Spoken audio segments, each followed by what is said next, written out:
नमस्कार मित्रांनो, आपले आमच्या चॅनल वास्तू ज्योतिष मराठी वर मनःपूर्वक स्वागत आहे. हे असे ठिकाण आहे जिथे आम्ही तुम्हाला धर्म, अध्यात्म आणि जीवनाशी संबंधित गुप्त रहस्य व मूल्य ज्ञान सांगत असतो. आज आम्ही एक असा विषय घेऊन आलो आहोत जो ऐकताच मनात भीती आणि श्रद्धा दोन्ही निर्माण होतात. कारण हा विषय आहे नरकातील 5 भयानक शिक्षा. धार्मिक ग्रंथांमध्ये आणि पुराणांमध्ये नरकाचे वर्णन अत्यंत भीषण आणि भयावह पद्धतीने आले आहे.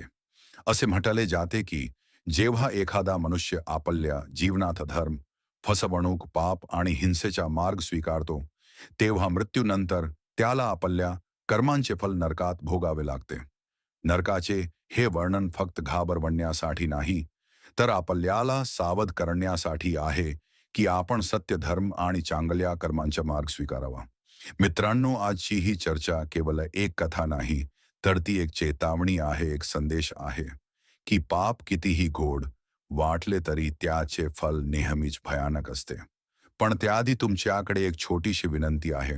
जर तुम्हाला आमच्या वास्तू ज्योतिष मराठी या चॅनलची ही प्रस्तुती आवडली, तर कृपया चॅनलला सबस्क्राईब करा आणि बाजूला दिलेला बेल आयकॉन दाबा, जेणेकरून पुढे येणारे असेच ज्ञानवर्धक आणि रोचक व्हिडिओ तुम्ही सर्वात आधी पाहू शकाल. तर चला मित्रांनो, आता आपण पाऊल टाकूया त्या भयावह जगात, नरकाच्या दरवाज्याकडे, आणि पाहूया की नेमक्या कोणत्या आहेत त्या 5 भयानक शिक्षा ज्या पाप्यांना नरकात सहन कराव्या लागतात. चला मित्रांनो, आपण आपला अधिक वेळ वाया न घालवता आता थेट त्या 5 भयानक शिक्षांबद्दल सांगायला सुरुवात करूया, ज्या नरकात पाप्यांना भोगाव्या लागतात आणि जशा आपल्या धर्मग्रंथांमध्ये वर्णिलेल्या आहेत. त्या शिक्षांचा उद्देश फक्त घाबरवणे नाही, तर आपल्याला हे शिकवणे आहे की वाईट कर्मांचे फल किती भयानक असते. तर चला मित्रांनो, सर्वप्रथम आपण तुम्हाला पहिल्या शिक्षेबद्दल सांगतो. पहिली शिक्षा आहे तेलाच्या कढईत टाकणे. ही शिक्षा फारच भयानक आणि असह्य मानली जाते. जेव्हा एखादा मनुष्य आपल्या जीवनात इतरांना त्रास देतो, फसवणूक करतो, कपट करतो आणि अधर्माच्या वाटेने चालतो, तेव्हा मृत्यूनंतर त्याला नरकात आणले जाते आणि प्रचंड लोखंडी मोठमोठ्या कढईत टाकले जाते. त्या कढईमध्ये गरम तेल उकळत असते, ज्याची उष्णता इतकी भीषण असते की बाजूला उभा असलेलाही माणूस घाबरतो. पाप्यांना नरकाचे दूध पकडून त्या उकळत्या तेलात फेकून देतात आणि मग त्यांचे पूर्ण शरीर हळूहळू जलू लागते. त्या वेदना शब्दांत सांगणे अशक्य आहे. शरीर जलते, किंकाल्या निघतात, पण तिथे ऐकायला कोणीही नसते. दूत मात्र हसत राहतात आणि त्या पाप्याला त्याच्या कृत्याचे फल भोगण्यासाठी सोडून देतात. धर्मग्रंथ सांगतात की या शिक्षेचा अर्थ हाच आहे की जसा मनुष्याने आपल्या जीवनात पापांच्या उष्णतेने इतरांना जाळले, तसेच त्याला मृत्यूनंतर त्या उकळत्या तेलात जलून तडफडावे लागते. हा देखावा इतका भयानक सांगितला आहे की सामान्य माणूस कल्पनाही करू शकत नाही. जो या वेदनेतून जातो त्याची आत्मा सुद्धा थरथर कांपते आणि म्हणूनच असे म्हटले आहे की माणसाने आयुष्यात कधीही असे कृत्य करू नये ज्यामुळे इतरांना वेदना होतील, नाहीतर मृत्यूनंतर त्याला ही उकळत्या तेलाची शिक्षा भोगावी लागेल. मित्रांनो, आता आपण पुढे जाऊन दुसरी भयानक शिक्षा पाहूया, जी नरकात पाप्यांना दिली जाते. ही शिक्षा आहे लोखंडाच्या साखळ्यांनी बांधून मारणे. जेव्हा एखादा माणूस आपल्या जीवनात अत्याचार करतो, निर्दोषांना त्रास देतो, खोट्या मार्गाने सत्ता किंवा संपत्ती मिळवतो आणि गर्वाने इतरांना दडपून ठेवतो, तेव्हा मृत्यूनंतर त्याला ही भयंकर शिक्षा दिली जाते. नरकाचे दूत त्याला पकडतात, त्याच्या हातपायांना जड लोखंडी साखळ्यांनी घट्ट बांधतात. त्या साखळ्या इतक्या कठीण आणि धारदार असतात की त्वचेत घुसतात आणि रक्त वाहू लागते. पापी किंचाळतो, सुटण्यासाठी तडफडतो, पण त्याला कोणताही आधार मिळत नाही. यानंतर त्या दूतांच्या हातात लोखंडी गदा असते, तर कधी झाड चाबूक असतात. ते त्या पाप्याला जोरजोराने मारू लागतात. प्रत्येक प्रहाराने त्याचे शरीर फाटते, रक्ताचे थारोळे होतात. वेदना इतक्या तीव्र असतात की तो माणूस मरण्याची इच्छा करतो, पण नरकात मृत्यूचा सुटकारा नसतो. जिवंत राहून सतत ती शिक्षा सहन करावी लागते. धार्मिक ग्रंथ सांगतात की ज्यांनी आपल्या जीवनात निरपराध लोकांना अन्यायाने बांधून ठेवले. ज्यांनी त्यांच्यावर जबरदस्ती केली त्यांना नरकात हाचा अनुभव भोगावा लागतो. जे इतरांना साखल्यात अडकवतात त्यांना मृत्यूनंतर स्वतःच त्या लोखंडी साखल्यामध्ये अडकावे लागते. यातून आपल्याला शिकवण मिळते की कोणालाही अन्यायाने त्रास देऊ नये, कारण त्या प्रत्येक कृत्याचे फल मृत्यूनंतर भोगावे लागते. मित्रांनो, आपण पहिली शिक्षा तेलाच्या कढईत टाकणे आणि दुसरी शिक्षा लोखंडी साखल्यांनी बांधून मारणे पाहिल्या. आता आपण पुढे जाऊन नरकातील तिसरी भयानक शिक्षा समजून घेऊया. ही शिक्षा आहे धारदार भाले आणि तलवारींनी छाटणे. धर्मग्रंथांमध्ये वर्णन आहे की जे लोक आपल्या जीवनात जीवहत्या करतात, म्हणजे प्राण्यांना किंवा माणसांना निर्दयपणे मारतात, हिंसा करतात, रक्तपात करतात किंवा सतत इतरांच्या जीवनाशी खेळतात, त्यांना मृत्यूनंतर नरकात या शिक्षेला सामोरे जावे लागते. हे दृश्य इतके भीषण असते की ऐकूनही अंगावर शहारे येतात. नरकाचे दूत या पाप्याला उचलून आणतात आणि त्याला उभा करतात. चारही बाजूंनी असंख्य भाले आणि तलवारी घेऊन दूत उभे असतात. त्या सर्व शस्त्रांचे टोक इतके धारदार असते की त्यांना फक्त स्पर्श झाला तरी त्वचा तुटून रक्त बाहेर पडते. पापी घाबरतो, किंचाळतो, सुटण्यासाठी धडपडतो, पण नरकात सुटण्याचा मार्ग नसतो. मग सुरुवात होते त्या शिक्षेची. दूत त्याच्या शरीरावर एकामागोमाग एक भाल्याचे प्रहार करू लागतात. एक प्रहार झाला की मांस फाटते, रक्त वाहते. दुसरा प्रहार झाला की हाडे तुटतात. कधी तर दूत त्याच्या शरीराचे तुकडे करतात, डोके वेगळे करतात, हातपाय वेगळे करतात आणि त्याला तडफडताना पाहतात. पण मित्रांनो, यात अजून भयानक गोष्ट आहे की त्याचे शरीर पुन्हा पुन्हा पूर्ववत केले जाते, म्हणजे तो मरत नाही. त्याचे पुन्हा एकदा शरीर झुलून जाते आणि तीच शिक्षा पुन्हा सुरू होते. कल्पना करा मित्रांनो, जर जिवंत असताना एखादा माणूस छोटासा काटा लागला तरी वेदना किती असह्य वाटतात, पण इथे तर हजारो भाले आणि तलवारी शरीरात घुसत आहेत आणि प्रत्येक क्षणी अंग फाटत आहे, रक्त वाहत आहे आणि किंकाल्या आकाशात घुमत आहेत. परंतु त्या किंकाल्या ऐकायला कोणीही नाही. नरकाचे दूत मात्र हसत राहतात, कारण त्यांना माहीत असते की हा पापी आपल्या जीवनात जे इतरांना दिले तेच आता भोगतो आहे. ही शिक्षा एक शिकवण आहे की आपल्या जीवनात कधीही हिंसा करू नये. देवाने दिलेला प्राण कधीही अन्यायाने हिरावून घेऊ नये. कोणत्याही जीवाला त्रास देणे हा मोठा पाप मानला जातो. आपल्या शास्त्रांमध्ये स्पष्ट सांगितले आहे की ज्या हातांनी रक्तपात केला ते हात मृत्यूनंतर नरकात तलवारींनी छाटले जातात. ज्या डोल्यांनी इतरांना त्रास देण्यासाठी पाहिले ते डोले भाल्यांनी फोडले जातात. ज्या पायांनी पाप करण्यासाठी पाऊल टाकले ते पाय पुन्हा पुन्हा छाटले जातात. मित्रांनो, आपण जर आयुष्यात कधीही दुसऱ्याचा जीव घेतला नाही तर आपल्याला ही भीषण शिक्षा भोगावी लागणार नाही. म्हणूनच धर्मग्रंथ आपल्याला हिंसा टाळा, दया दाखवा, करुणा ठेवा असे सांगतात. कारण दया आणि करुणा हीच खरी मानवी मूल्ये आहेत. ज्याने ही मूल्य पाळली तो नरकाच्या या भीषण तलवारींना कधीही सामोरे जात नाही. पण ज्याने जीवहत्या केली, रक्तपात केला, हिंसेचा मार्ग निवडला, त्याला मात्र नरकाच्या तिसऱ्या शिक्षेतून सुटका नाही. ही शिक्षा फक्त एक कल्पना नाही, तर ती आपल्याला विचार करायला भाग पाडणारा धडा आहे. जर आपण दुसऱ्याला त्रास दिला तर शेवटी आपल्यालाच त्याचे फल मिळते.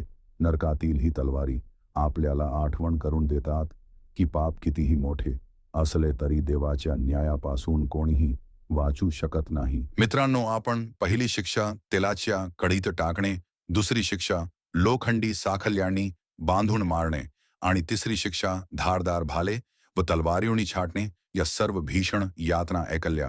आता आपण पुढे जातो आणि नरकातील चौथी भयानक शिक्षा समजून घेतो. ही शिक्षा आहे आगीच्या ज्वालांमध्ये जाळणे. धर्मग्रंथांमध्ये आणि पुराणांमध्ये नरकातील आगीचे वर्णन फारच भयानक पद्धतीने आले आहे. सांगितले जाते की ती आग ही साधी नाही, ती ज्वाला इतकी तीव्र आणि भयानक असते की तिच्या ज्वाला आकाशाला भिडतात. तिच्या उष्णतेचा परिणाम इतका भयंकर असतो की कल्पनेच्या अंगावर शहारे येतात. नरकाचे दूत त्या पाप्याला पकडून थेट त्या आगीमध्ये फेकून देतात. ज्याने आपल्या आयुष्यात इतरांचे संसार जाळले असतात, इतरांचे स्वप्ने भस्मसात केली असतात किंवा अन्यायाने लोकांना दुःख दिले असते तो पापी जेव्हा त्या आगीत पडतो तेव्हा त्याचे संपूर्ण शरीर क्षणार्धात जलून कालवंडू लागते, त्वचा चिथड्याप्रमाणे निघून जाते, मांस राखेत रूपांतरित होते, हाडे देखील लाल भडक होतात आणि वितलू लागतात. पण सर्वात भयानक गोष्ट म्हणजे तो पापी त्या आगीत जरी जलला तरी तो मरत नाही, तर त्याचे शरीर पुन्हा पुन्हा पूर्ववत केले जाते आणि मग पुन्हा त्याला त्या आगीत टाकले जाते. ही यातना अखंड चालू राहते. त्याला मृत्यूचा दिलासा कधीच मिळत नाही. कल्पना करा मित्रांनो, जर आपण थोडा वेळ सुद्धा चुलीच्या आगीला हात लावला तर किती असह्य वेदना होतात. माणूस लगेच हात मागे घेतो, पण नरकातील ही आग तर त्याहून लाखो पट भीषण असते. त्या आगीत पडलेला पापी थरथरतो, किंचालतो, मदतीसाठी ओढतो, पण तिथे कोणीही त्याचा आर्त आवाज ऐकायला नसते. चारही बाजूने फक्त ज्वाला ज्वाला असतात. त्या ज्वाला त्याला पुन्हा पुन्हा जालतात आणि तो यातना भोगतो. ही शिक्षा विशेषतः त्या लोकांना दिली जाते ज्यांनी आपल्या स्वार्थासाठी इतरांचे घर जाळले, ज्यांनी आपल्या मुले इतरांचे जीवन राखेत बदलले, जे लोक हिंसेने किंवा क्रोधाने इतरांचा संसार उद्ध्वस्त करतात, त्यांना मृत्यूनंतर या नरकातील ज्वालांचा सामना करावा लागतो. हा धडा म्हणजे हेच की ज्याने आग इतरांना दाखवली त्याला अखेरीस त्याच्या आगीत होरपळावे लागते. नरकातील ही आग केवळ शरीर जालत नाही तर आत्म्यालाही होरपळवते. त्या पाप्याला वाटते की काश त्याने आयुष्यात असे कर्म केले नसते, पण तोवर फार उशीर झालेला असतो. ही ज्वाला त्याला आठवण करून देते की देवाच्या न्यायातून कोणीही सुटू शकत नाही. मित्रांनो, चौथी ही शिक्षा आपल्याला स्पष्ट सांगते की आपल्या आयुष्यात कधीही असे कर्म करू नये ज्यामुळे इतरांचे जीवन जलून खाक होईल. जर आपण इतरांचे सुख हिरावले, त्यांचे जीवन उद्ध्वस्त केले, तर त्याचा निकाल अखेरीस नरकाच्या आगीतच लागणार आहे. म्हणूनच धर्म आपल्याला संयम बाळगा, दया ठेवा आणि करुणा पाला असे शिकवतो, कारण ज्ञाने दयेला सोडले त्याला नरकातील ही अग्नीची शिक्षा टाळता येत नाही. म्हणूनच आपण सर्वांनी हे लक्षात ठेवले पाहिजे की पाप कितीही छोटे वाटले तरी त्याचा परिणाम अत्यंत भयंकर असा तो. नरकातील ही आग आपल्याला शिकवते की जलविण्याचे पाप केले तर मृत्यूनंतर होरपळण्याची तयारी ठेवा. मित्रांनो, आपण आतापर्यंत नरकातील 4 भयानक शिक्षा ऐकल्या. पहिली शिक्षा होती उकळत्या तेलाच्या कढईत टाकणे. दुसरी शिक्षा होती लोखंडी साखल्यांनी बांधून निर्दयीपणे मारणे. तिसरी शिक्षा होती धारदार भाले आणि तलवारींनी शरीराचे तुकडे करणे. आणि चौथी शिक्षा होती आगीच्या ज्वालांमध्ये वारंवार जाळणे. आता आपण या मालिकेतील सर्वांत भयंकर आणि शेवटची शिक्षा जाणून घेऊया. ही शिक्षा आहे भुकेल्या राक्षसांना आणि कीटकांना शरीर खाऊ घालणे. पुराणांमध्ये वर्णन आहे की पाप्याने आयुष्यभर जे काही चुकीचे केले त्याचे फल नरकात त्याला या शेवटच्या शिक्षेच्या रूपाने मिळते. पाप्याचे शरीर नरकातील दूत ओढून एका मोठ्या अंधाऱ्या दरीत फेकतात.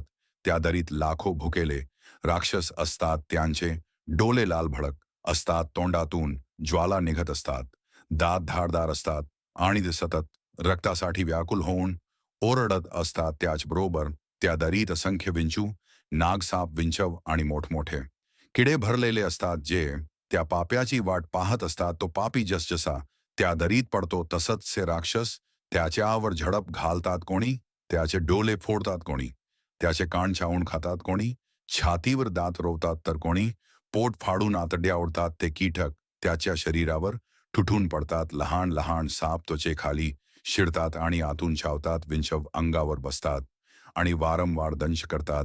प्रत्येक क्षणी त्या पाप्याला असह्य यातना होतात. तो किंचालतो, धडपडतो, पण सुटण्याचा मार्ग नसतो. ही शिक्षा विशेषतः त्या लोकांना मिळते ज्यांनी आपल्या आयुष्यात दुसऱ्यांना भुकेले ठेवले. जे लोक लोभाने धान्य साठवून ठेवतात, गरिबांना अन्न न देता त्यांना उपाशी ठेवतात. जे लोक स्वतःच्या सुखासाठी इतरांना दारिद्र्यात ढकलतात आणि दया करणे विसरतात, अशा पाप्यांना मृत्यूनंतर या भुकेल्या राक्षसांच्या तावडीत टाकले जाते. सांगितले जाते की या शिक्षेमध्ये पाप्याचे शरीर सतत राक्षस आणि कीटक खात राहतात. त्याचे मांस संपते, हाडे उघडी पडतात, पण तरीही तो मरत नाही. काही वेळाने त्याचे शरीर पुन्हा पूर्ववत होते आणि पुन्हा पुन्हा तेच चक्र चालू राहते. त्याला ना मृत्यू मिळतो ना विश्रांती, फक्त यातना, यातना आणि यातना.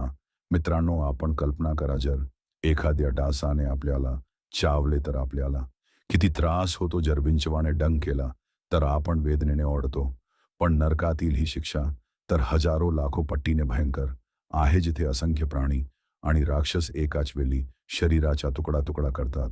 ती वेदना किती असह्य असेल याची कल्पनाच पुरेशी आहे. ही शेवटची शिक्षा म्हणजे सर्वात मोठा इशारा आहे, कारण तो आपल्याला आठवण करून देतो की जर आपण दयाळूपणा सोडून दिला, जर आपण उपाशी गरिबाला अन्न न दिले, तर मृत्यूनंतर आपल्यालाच उपाशी राक्षसांच्या हवाली व्हावे लागते. म्हणूनच धर्म नेहमी सांगतो, अन्नदान करा, कुणालाही भुकेले ठेवू नका, कारण शेवटी अन्न हीच खरी दया आहे आणि दयेशिवाय माणुसकी नाही. मित्रांनो, या 5व्या शिक्षेनंतर आपल्याला एक गोष्ट मनापासून समजली पाहिजे की नरक हा फक्त कल्पना नाही, तर तो एक कठोर सत्य आहे, जे आपल्याला आपल्या कर्मानुसार मिळते. जर आपण आयुष्यात चांगले काम केले, सेवा केली, दया ठेवली, तर स्वर्गाचे दरवाजे आपल्यासाठी उघडे राहतात. पण जर आपण स्वार्थ, लोभ आणि अन्याय यामध्ये गुरफटून गेलो, तर नरकाचे हे भयंकर दरवाजे आपली वाट पाहत असतात. मित्रांनो, तुम्ही आजपर्यंत आमच्यासोबत राहिलात त्याबद्दल मनःपूर्वक धन्यवाद. आपल्या जीवनात धर्म, दया, करुणा आणि सत्कर्म हेच खरे धन आहे, हे आपण विसरू नये. चुकीच्या मार्गावर गेलो, पाप केलम, तर नरकाच्या यातना भोगाव्या लागतील. पण जर चांगलम कर्म केलम, अन्नदान केलम, दयाळू मनाने वावरलो, तर देव आपल्यावर नेहमी प्रसन्न राहतील. म्हणूनच मित्रांनो, आपल्या जीवनात नेहमी चांगले विचार ठेवू या, सत्कर्म करू या आणि इतरांना मदत करण्यासाठी नेहमी पुढे येऊ या. जर तुम्हाला हा व्हिडिओ आवडला असेल तर नक्कीच लाईक, शेअर आणि सबस्क्राईब करा. तुमच्या प्रत्येक प्रोत्साहनामुळे आम्हाला अजून चांगले धार्मिक आणि ज्ञानवर्धक विषय घेऊन येण्यासाठी प्रेरणा मिळते. भगवान श्रीकृष्ण आणि प्रभू श्रीराम तुमच्या जीवनात सुख, शांती आणि समृद्धी नक्कीच देतील अशी प्रार्थना करतो. जय श्री राम, जय श्री कृष्ण, हर हर महादेव.